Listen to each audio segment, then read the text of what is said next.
नमस्ते बच्चों, कैसे हो आप सब? बच्चों, आज हम उन शब्दों के बारे में बात करेंगे जिन शब्दों से हमें किसी वस्तु के एक या एक से ज़्यादा का होने का पता चलता है।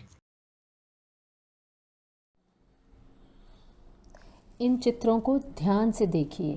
पहले चित्र में एक घोड़ा है और दूसरे चित्र में 4 घोड़े हैं। हम कह सकते हैं कि दूसरे चित्र में अनेक घोड़े हैं। उसी प्रकार इस चित्र में एक केला है और इस चित्र में अनेक केले हैं। इस चित्र में एक छाता है और इस चित्र में अनेक छाते हैं। बच्चों, घोड़ा, घोड़े, केला, केले, छाता और छाते, यह सभी शब्द हमें चीज़ों के एक या एक से ज़्यादा होने का बताते हैं। राइट? तो चलो अब हम इन दिए गए शब्दों में से एक या अनेक को पहचानते हैं। जैसे बच्चे, यह अनेक के लिए इस्तेमाल किया जाता है, मतलब एक से ज़्यादा के लिए।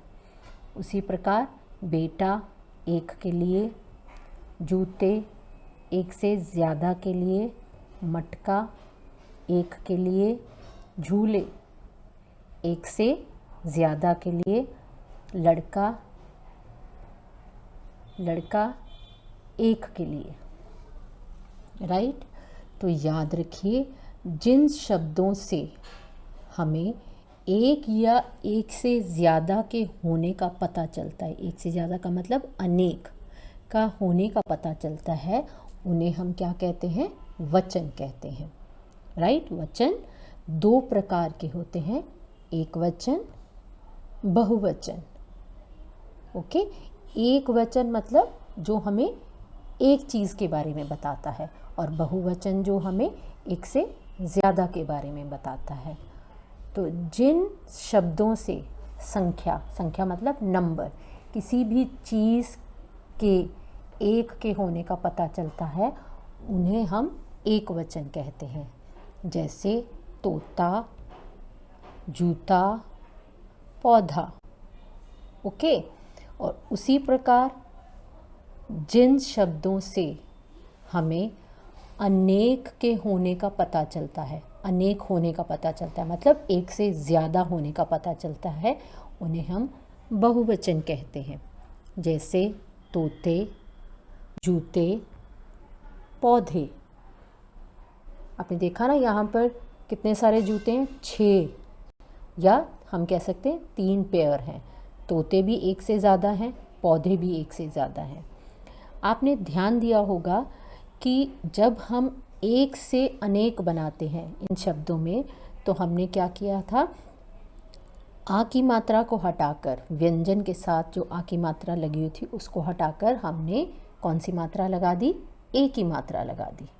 ओके? चलो कुछ और एग्जाम्पल्स देखते हैं, कुछ और उदाहरण देखते हैं। तो पहला उदाहरण है पंखा। एक पंखा, और जब अनेक होंगे तो पंखे। उसी प्रकार एक पैसा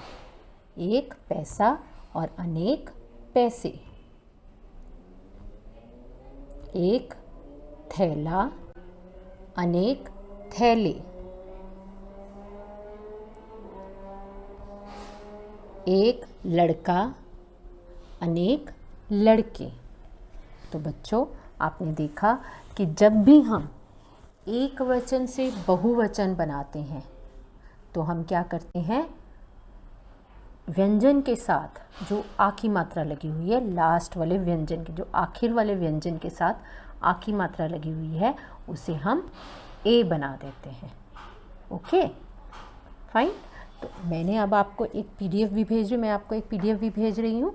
तो उसमें वचन बदलो लिखे हुए हैं, एक वचन को बहुवचन में बदल के भी लिखा हुआ है। तो आपने उस पीडीएफ को अपनी कॉपी में करना है। आप आज की डेट डालोगे और उस पीडीएफ को अपनी नोटबुक में करोगे। फाइन। तो इसी के साथ आप सभी को आरती मैम की प्यार भरी नमस्ते। घर पर रहिए, अपना ध्यान रखिए, हेल्दी खाना खाइए और एक्सरसाइज भी करते रहिए। तो जब भी बाहर घूमने जाओ या बाहर किसी काम से जाओ मम्मी पापा के साथ, तो फेस पे मास्क लगा के जाना। Okay, bye bye, take care.